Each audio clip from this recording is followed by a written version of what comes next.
Un cordial saludo a ti, fanático, que consume nuestro contenido en este tu canal, Historia de la Lucha Libre Puertorriqueña. Si te gustan estos contenidos que estamos realizando diariamente, dale likes, oprima la campanita para contenidos futuros y compártalo a través de sus redes sociales. Hoy tenemos un programa especial, porque vamos a hablar de un evento que hace un tiempo no estamos viendo en la lucha libre, en especial en WWC, quien era el que los patrocinaba. Y vamos a hablar hoy de la Gran Guerra.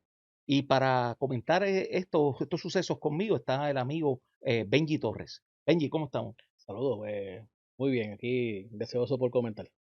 Benji, en el año 1987, cuando se da ese aniversario, ¿verdad? En tres lugares diferentes, simultáneamente. eh, Vemos que luego de eso, Chiqui Star, ¿verdad? Se le había rapado la cabeza, Hércules Ayala había perdido el campeonato universal ante Carlos Colón en esa lucha en Ponce. También tenemos que Bruce Brody también le ganó en la lucha de encadenado, también le había ganado a Abdullah de Butcher. Ujú. Y el Ejército de la Justicia estaba cogiendo un respiro, un aire, tenía esa confianza. Y el club deportivo estaba un poquito rezagado, cosa que Chiquistar luego empezó a unir nuevamente, contratar luchadores. Yo recuerdo que trajo al hombre montaña, Grizzly Boone, Ujú. quien derrotó al Invader, le quitó el campeonato de la televisión. En Luego el tiempo Invader, récord. sí, luego el Invader lo recupera. Pero semana tras semana vemos también que esa rivalidad que tuvieron el Ejército de la Justicia y el Club Deportivo por adquirir a Dosh Mantel. Sí, exacto, semanas antes, semanas Sí, antes. que Dosh Mantel Rudo de toda la vida. sí, quiere, entonces accede por estar en el Ejército de la Justicia. Exacto. También siempre habían unos ataques de el Club Deportivo de Chiquistar hacia el Ejército de la Justicia, y todas estas cosas desembocan en que el cierre de temporada del año 1987 en el lugar de Bayamón hay una atracción especial y es la Gran Guerra. La Gran Guerra, 5 luchadores del bando técnico del Ejército de la Justicia, 5 luchadores eh, del Club Deportivo de Chiquistar. Háblanos un poco de eso. Y sí, como tú dijiste, Javier, una riña tremenda entre el Ejército de la Justicia y el Club Deportivo de Chiquiestar.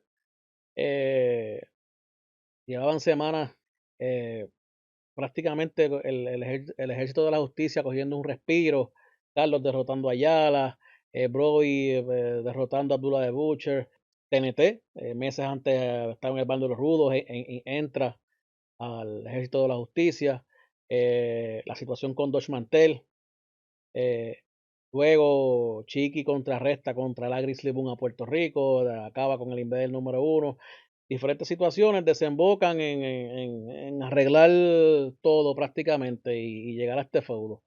Dos cuadriláteros dentro de una jaula, eh, los dos equipos, cada equipo de 5 luchadores, como dijimos, dos cuadriláteros dentro de una jaula, y el objetivo era esposar a los 5 rivales del otro lado, y una vez eso sucediera, el equipo ganador tenía 5 minutos eh, para hacer lo que quisiera con el team perdedor. Grandes nombres. Por el Ejército de la Justicia, esa fue la primera, diciembre 12 de 1987, si no recuerdo, Estadio Juan Ramón Luriel de Bayamón, Carlos Colón, el Invader número uno, TNT, Dodge Mantel y Bruce Brody contra Chiqui Star, Hércules Ayala, Abdullah de Butcher, Karim Mohamed y el hombre montaña Grizzly Boom. Sí. Eso ya lo habíamos visto hace 6 meses atrás en la NWA, ¿te Sí, acuerdas? la War Games Sí, en los Jim War Crockett Games. Promotion, sí. Sí, que básicamente eran dos rines, estaban cubiertos también, había jaula en el tope. Exactamente. eh, entonces la diferencia que yo veo entre una y la otra es el término de las esposas, Exacto. ya que allá era submit o surrender, Ujú. o te rinde o lo plancha. Aquí no, aquí era esposar a los 5 oponentes, y el que quedara o los que quedaran, entonces tenían 5 minutos para darle al otro grupo. Y allá prácticamente en uno de los bandos siempre estaba el mismo grupo, el de Four Horsemen. Sí, Era prácticamente el protagonista. Aunque aquí, los años que se hizo, por lo menos los primeros años que se hizo, prácticamente eran igual que el Ejército de la Justicia contra el Club Deportivo de Chiquistán. sí, sí, sí.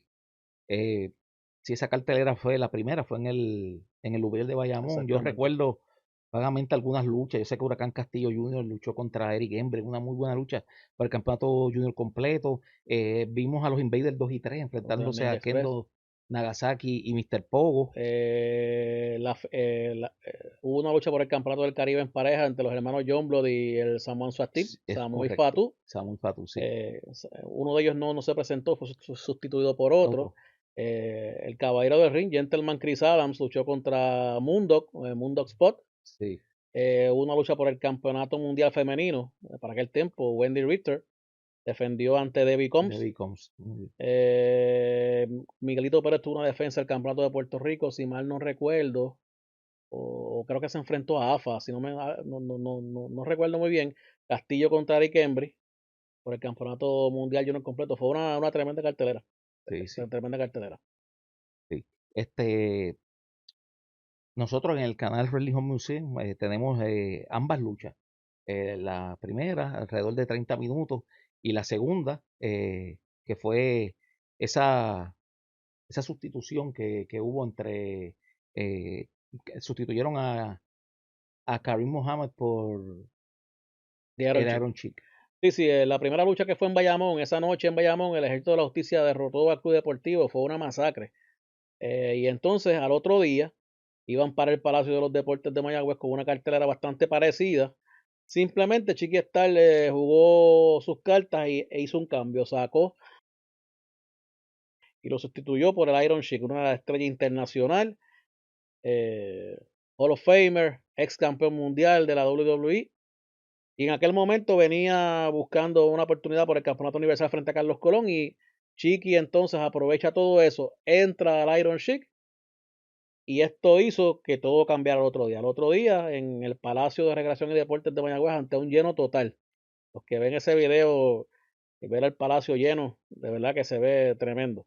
Ese día los papeles se viraron y el Club Deportivo de Chiquistal no solamente ganó la lucha, sino que masacró en 5 minutos al Ejército de la Justicia. Sí, sí. Y antes de hablar de ese desenlace, yo recuerdo que al otro día de darse esa cartelera sábado, el domingo en el programa de Superestrellas dieron reacciones de de ambas facciones para el domingo. Sí, exacto, Sí, sí. que ahí anunciaron que Eh, el Iron Sheik iba a sí, estar. exacto. En S- entrevistas grabadas en el ring. Sí, sí, Sí, sí.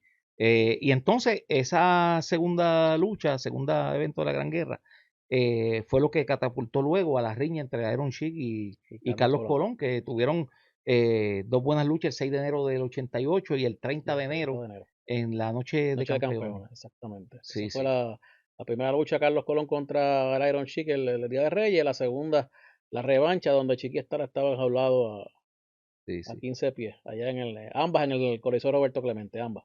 sí, sí. Oye, y el Iron Sheik protagonizó históricos, ¿verdad? Participaciones y en el mes de enero. En Sí, el 84, en que él perdió con Hulk Hogan el campeonato, pero entonces en el 88, aquí en Puerto Rico, da esas dos luchas que fueron llenos totales contra Carlos Colón. sí, sí, y se mantuvo viniendo a Puerto Rico esporádicamente. Luchó con diferentes Invader número uno, TNT. Se mantuvo por los próximos años participando en el Consejo Mundial de Lucha. Ahora, como tú dices, Javier, fueron dos llenos. La Gran Guerra, esos fueron dos eventos. Era algo nuevo en Puerto Rico y la gente se desbordó en el Estadio Juan Ramón Luriel de Bayamón y el Palacio de los Deportes de Mayagüez. ¿Sí? Luego siguieron haciendo algunas carteleras en el siguiente año y después, luego varios años atrás, después, perdón, siguieron hablando de Sí, carteleras, sí. pero eso lo vamos a dejar para otros programas. Este, es el, es ese organizar un evento con una lucha especial y tener grandes, ¿verdad?, luminarias participando era algo que siempre era un gran atractivo a la fanaticada. Por eso es que en esos años Capitol Sport Promotion es a la vanguardia de las cosas. Sí. A veces traen luchadores que fueron grandes, no estaban en su prime, pero aquí venían y hacían su trabajo. Tú tienes en ese cuadrilátero prácticamente a los 5 técnicos más importantes y a los 5 rudos más calientes. Si tú miras en esas 2 eventos de la Gran Guerra, 4 miembros del Salón de la Fama participaron: Carlos Colón, Russell Brody, Abdullah the Butcher y el Iron Sheik. Eh, de verdad que algo eh, para ese tiempo nuevo, apoteósico, y lograr que esas luminarias estuvieran todas en un solo cuadrilátero, de verdad que es algo bastante grande.